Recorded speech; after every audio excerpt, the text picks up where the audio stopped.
Hi, everyone, and welcome to Chapter 6. In this chapter, we're going to be talking broadly about consciousness and sleep, and then also talking about some bodily rhythms. And so, to kind of get us started, we will focus on biological rhythms such as circadian rhythms. We'll talk about menstrual cycles, things like that. And then we'll get more specific into how some of these biological rhythms relate to sleep and how we dream. Then we'll end the chapter by talking about hypnosis and consciousness altering drugs. I find that students think that this chapter is really interesting because it can relate to a lot of aspects of our everyday life.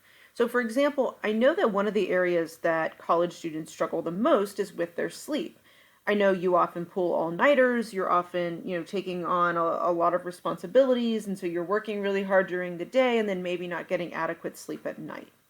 And so I know that sleep is something that's always on your mind. I also know that other aspects of this chapter might be interesting. I'm not going to assume that any of you have used consciousness altering drugs, but you maybe know people that have or have seen it in a TV show or a movie. And so that might be really interesting to you in terms of what a substantial impact consuming a substance can have on our conscious awareness. So just to kind of get us going with this chapter, one thing that I think it's really important just to kind of know off the bat is that there are a lot of fluctuations that happen in our body and how we experience our body throughout the day. And many of these things you probably don't even notice or maybe don't even know. So, for example, our mood actually fluctuates quite a bit throughout the day. And that might be obvious because maybe you get bad news or maybe you get good news, and that leads to an instant change in how you're feeling. But even if the day is just kind of a neutral day, our mood actually changes quite a bit throughout it. We also see big changes in alertness, and this is also probably something you're fairly in tune with. Like, for example, I know that if I have a challenging work task, I should do it first thing in the morning because that's when I'm most alert. But I know some of you probably are more alert and productive at night, and so maybe you're a night owl and stay up doing your homework, well into the early hours of the morning, maybe. So some of these things I think we're pretty in tune with. Other things maybe not. So for example, there's changes in our body that happen probably without you even knowing. Hormones fluctuate, for example, throughout the month or even throughout the year. We, have changes in temperature, changes in blood pressure throughout the day. And so really our body's kind of ebbing and flowing throughout the day. Things are increasing, decreasing, and some of it we're in tune with and some of it we're not. And so really what we're talking about is consciousness, which is our awareness of ourselves and environment. And so I would say that our conscious awareness also fluctuates, that sometimes we are more aware of things, and at other times maybe we're less aware. So this chapter focuses on a lot of different types of fluctuations. So we'll talk about bodily rhythms like the sleep-wake cycle. We'll talk about sleep and dreaming, which also, kind of follows this cycle that has important implications for things like memory and mood.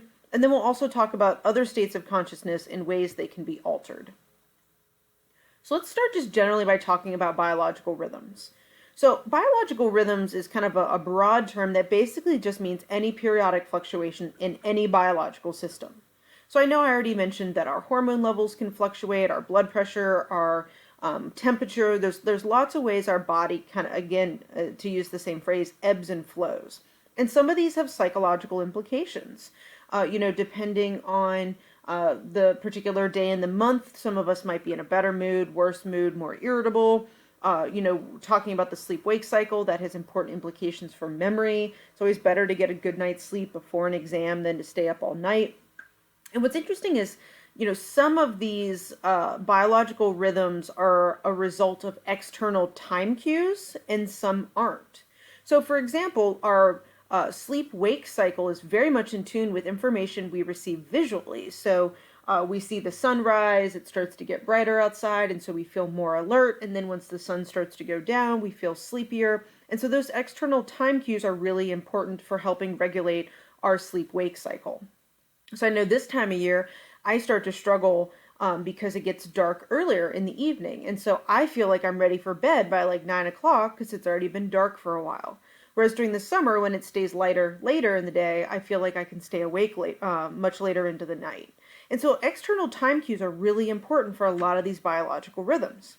But some of them do not respond to external time cues, and those are endogenous. So we'll talk more about those in a minute. And so again, biological rhythms cover a lot of different types of fluctuations in our body. Probably the most kind of famous, well-known one, probably most studied is the sleep-wake cycle, but there's other ones as well. As I mentioned earlier, our body's temperature actually fluctuates throughout the day. Not major fluctuations, not a huge change, but it is something you can track and predict throughout the day. And so I know I mentioned that circadian rhythms are one of the more commonly studied forms of biological rhythms, and this is just any endogenous biological rhythm that occurs on a 24-hour time clock. And these exist in plants, animals, insects, humans. Again, these are very well documented. And so one example of a circadian rhythm that you're very familiar with is the sleep-wake cycle. And so to kind of take more of the biological approach here for a second, we know that these biological clocks essentially are due to the SCN, which is located in the hypothalamus, and you can see it's pointing to the area of your brain. And so, as I just mentioned, oftentimes these biological rhythms are responding to external cues. And so this is the biological clock in your brain that gets information from our eyes, such as like light, or visual cues. It helps us regulate hormones, which then, again, kind of serves as a signal to our body that we need to respond in a certain way or have a certain experience, and then also impacts neurotransmitters. So a circadian rhythm is just a more specific form of a biological rhythm, and it operates within a period of about 24 hours. And so just to get a little bit more specific about some of the issues that come up with biological rhythms, one of them is internal desynchronization. And this is something that we all have experience with during things like the time change. And so this desynchronization can occur when any biological rhythm gets out of phase. And so this is going to be impacted by something like flying to a different time zone, or when we, jump forward, jump back for daylight savings time. This is going to be impacted if somebody maybe sometimes works at night or works the night shift and then sometimes works the day shift. And so our body gets very much into a rhythm, and that's why we call it a biological rhythm. And then when a change occurs, the person really will struggle to adapt to that. And so this is why we see people that, fly to Europe really struggle to get into the kind of mindset of when to wake up, when to go to bed. And I know that for myself, when we have just daylight savings time, that 1 hour change takes me about a week to get used to it. It's such a minor change, but it feels significant because the biological rhythms are not in phase with each other. Your book also talks about two specific issues that come up related to biological rhythms. The first is SAD, or seasonal affective disorder. This is a really controversial mood disorder, which claims that sometimes people get depressed during the winter and then have improved mood during the spring. And it's thought that, in some ways it's due to kind of irregularities in circadian rhythms or potentially issues related to melatonin release. And so it's controversial because the field is still questioning whether mood disorders do follow a seasonal pattern. And so this is something that, I could kind of lecture on for, more than an hour, just this topic, because it's relevant to clinical psychology. But essentially it brings up this question of who gets to decide what is a psychological disorder versus what isn't a psychological disorder. And this is a disorder that's kind of been hanging around for, a long time, and the field still debates how we should talk about and conceptualize this pattern we sometimes see in people. So essentially what we do know is, yes, there seems to be a pattern where some people tend to get more depressed during winter and some people then, have improved mood during spring. But as a field, we're still debating whether this should be considered a psychological disorder. To treat the disorder, what they use is light therapy, where the person is exposed to very bright, intense light. And again, the idea is to try to synchronize the biological rhythms. Another kind of controversial area relates to the menstrual cycle. So people that are biologically female experience a menstrual cycle that kind of resets about every 28 days or so. It's not exact. It's kind of an average across people. Some people, their cycle is shorter, some it's longer. But essentially, there's a ton of changes in, the person's body related to hormones. And it's basically the body preparing for conception. But then if an egg is not fertilized, then the body kind of voids and gets rid of the preparation it had done for conception. And so this is a biological rhythm that follows a fairly set clock for most people.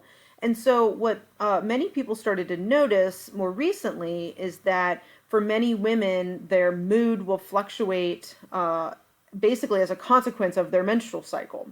And for some women, it's actually a debilitating level of mood disturbance.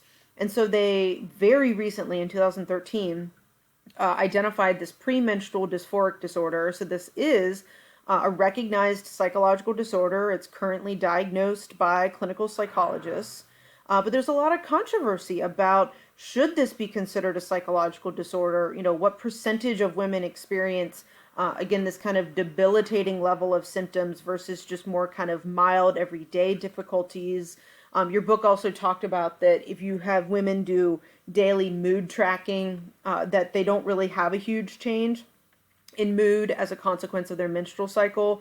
Whereas when you ask them later at the end of the month, well, do you think your mood was impacted by your cycle? Most women say yes. And so this kind of leads to this question about how much does our expectations and perception impact our experience? And what I mean by that is women often perceive or expect that their menstrual cycle will impact their mood, when in actuality, day-to-day diary tracking shows that it doesn't. So just kind of some of the more interesting, controversial, kind of newer topics related to biological rhythms.